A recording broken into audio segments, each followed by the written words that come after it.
Bismillahirrahmanirrahim. Assalamualaikum warahmatullahi wabarakatuh. Oke, alhamdulillah tadi di kesimpulan akhirnya disampaikan bahwa wasiat itu merupakan pemberian cuma-cuma yang diberikan di mana pelaksanaannya itu setelah pewasiat meninggal gitu ya Ustaz ya.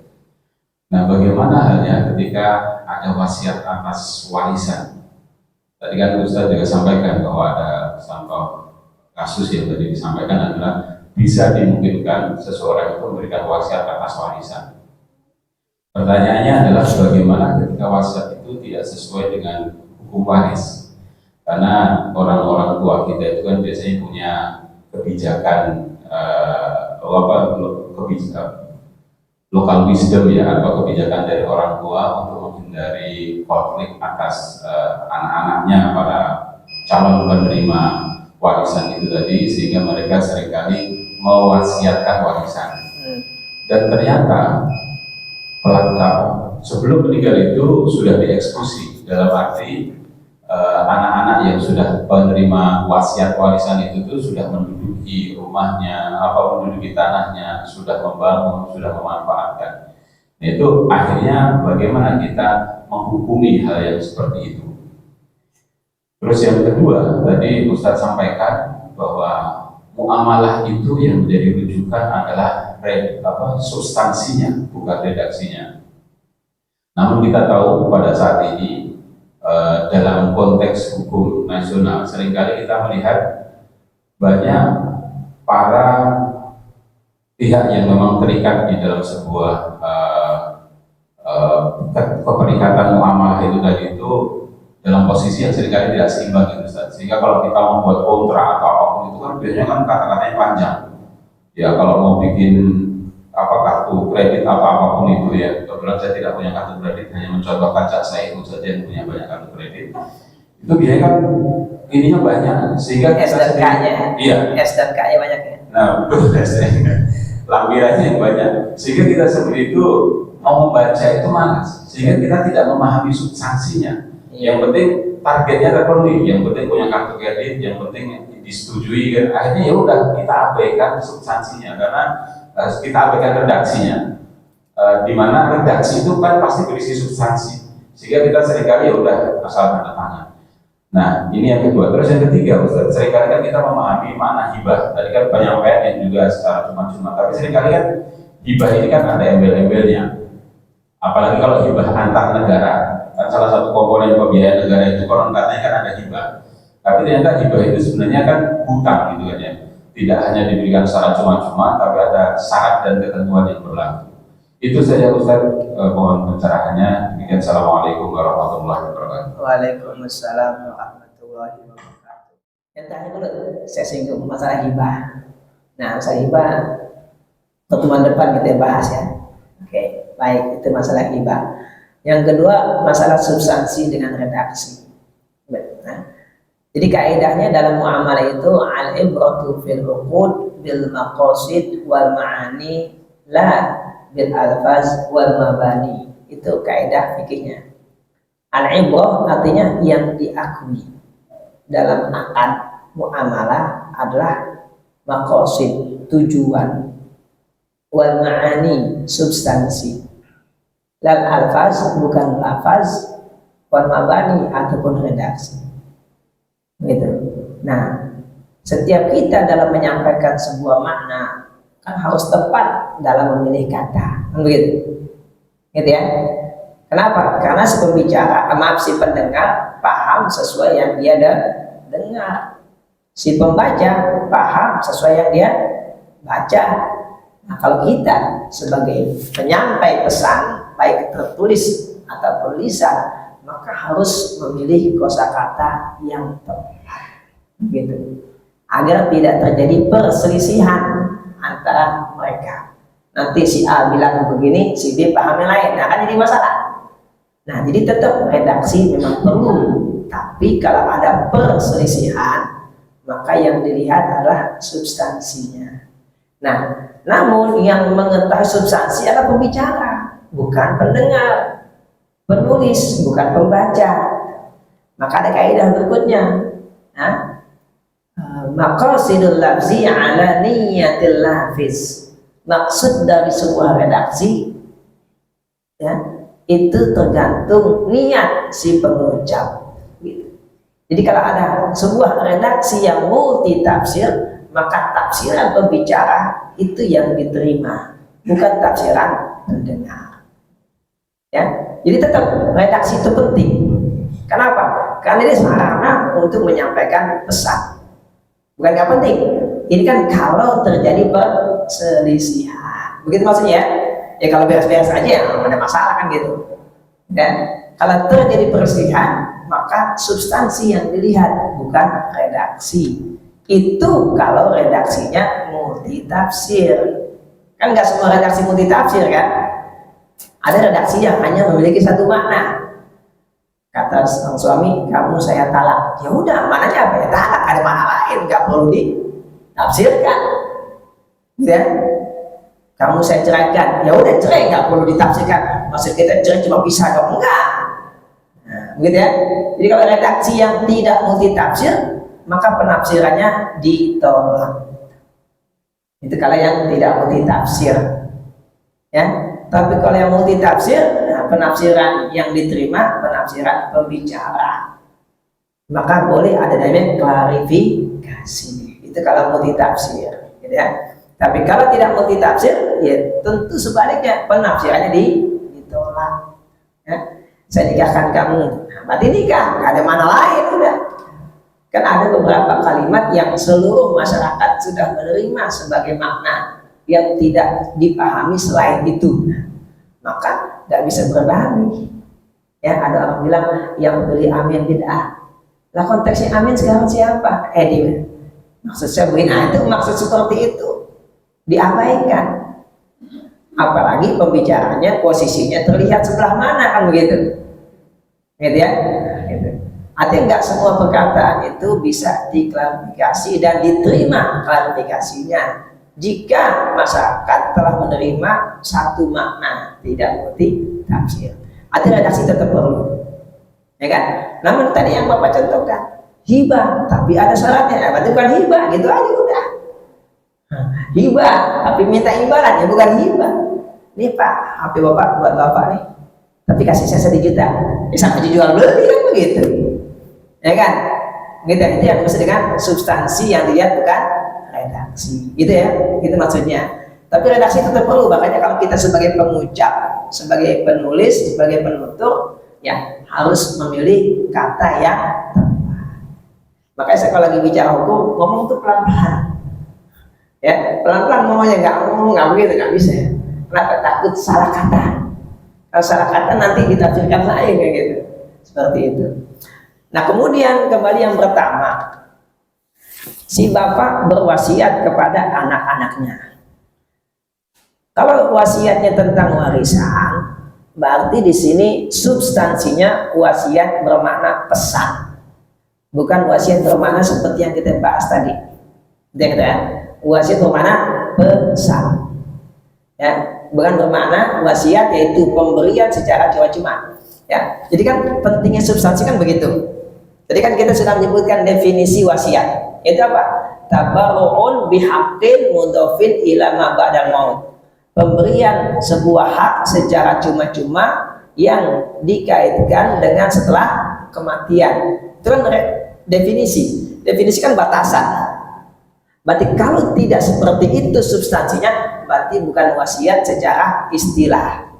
Walaupun dia mengatakan wasiat. Bapak berwasiat, ya. Nanti kalau bapak meninggal, rumah yang ini buat si A, masih begitu kan maksudnya ya, dari bagi-bagi ketika masih hidup. Walaupun kalimatnya wasiat, tapi itu bukan wasiat yang sedang kita bahas. Itu wasiat hanya secara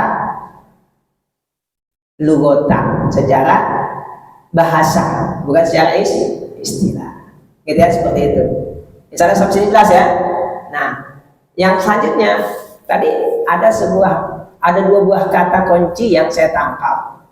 Yang pertama local wisdom, ya. Yang kedua konflik. Kita boleh mengindahkan ke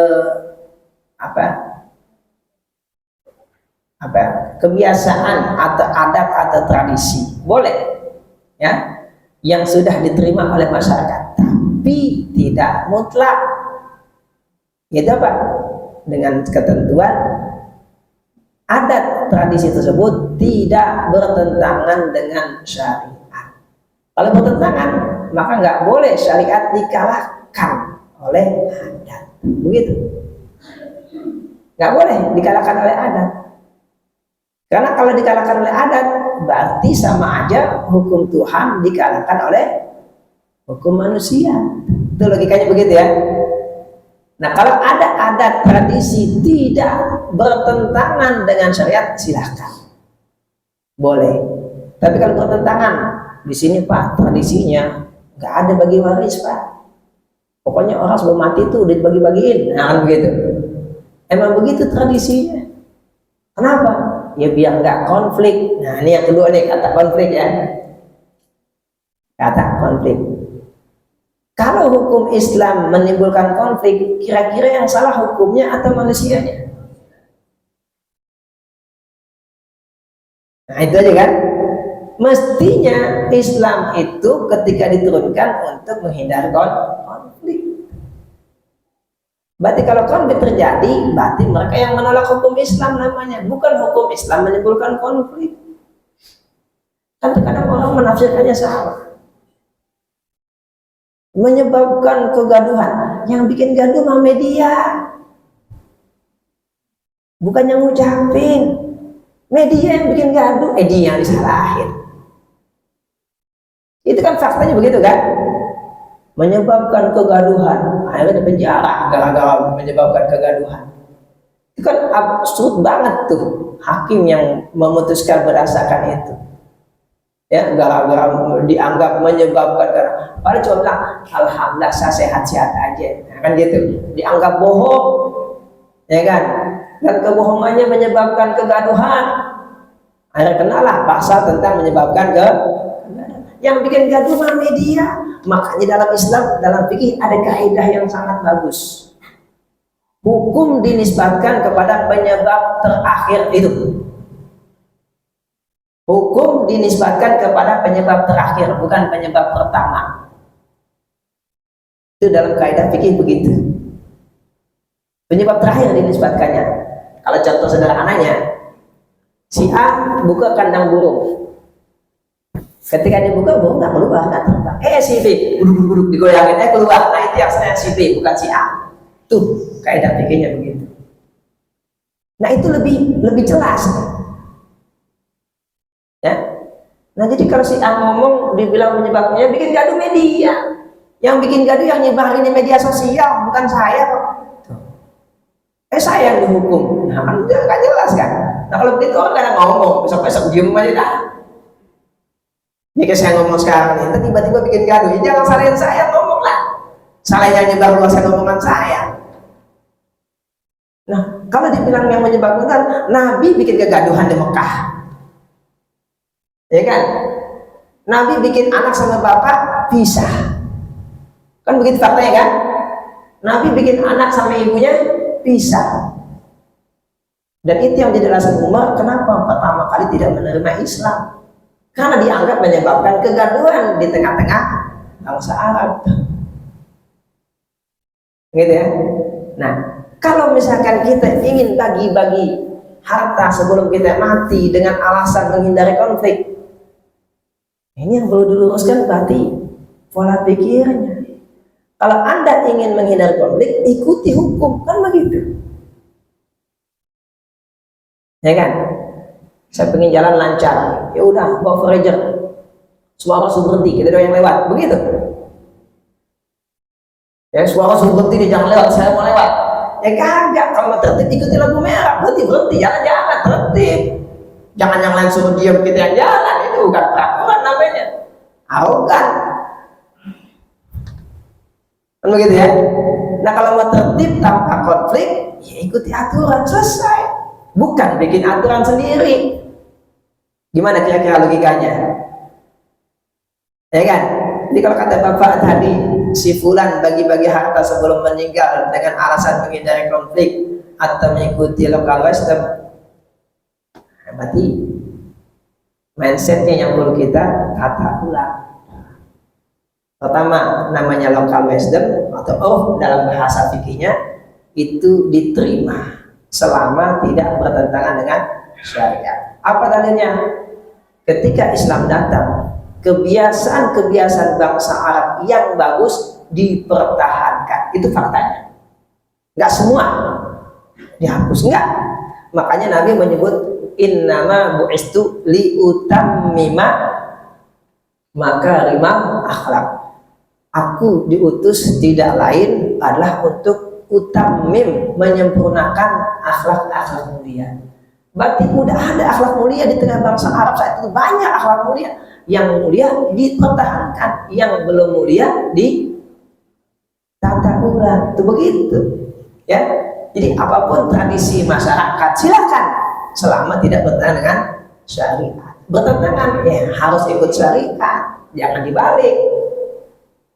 Ya, begitu. Nah, tadi konflik ya. Ya, idealnya menghindari konflik dengan mengikuti aturan, bukan dengan membuat aturan sendiri. Ya, maka tetap saya sampaikan, tidak perlu bagi-bagi harta sebelum mati. Cukup bikin anak beriman kepada Allah dan bertakwa, sehingga ketika dia mati nggak ada konflik karena anaknya semua beriman dan bertakwa kepada Allah. Nggak akan rebutan harta warisan, tapi mereka panggil orang yang ngerti hukum. Nih orang tua kami ninggalin harta, gimana kami bagi-bagi? Nah itu udah selesai, gitu aja udah. Gitu ya. Jadi nggak perlu bikin surat wasiat, nggak perlu bagi-bagi masih hidup, nggak perlu.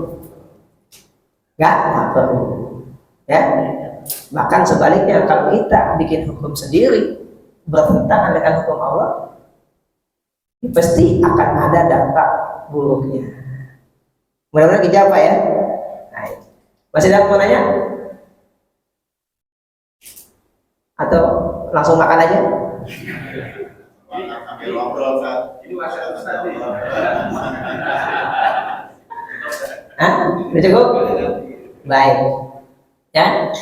Jadi wasiat-wasiat yang sering kita lakukan itu wasiat secara bahasa, bukan secara istilah. Kalau secara istilah, wasiat adalah pemberian sebuah hak secara cuma-cuma yang diidofakan kepada setelah kematian. Itulah wasiat. Ya.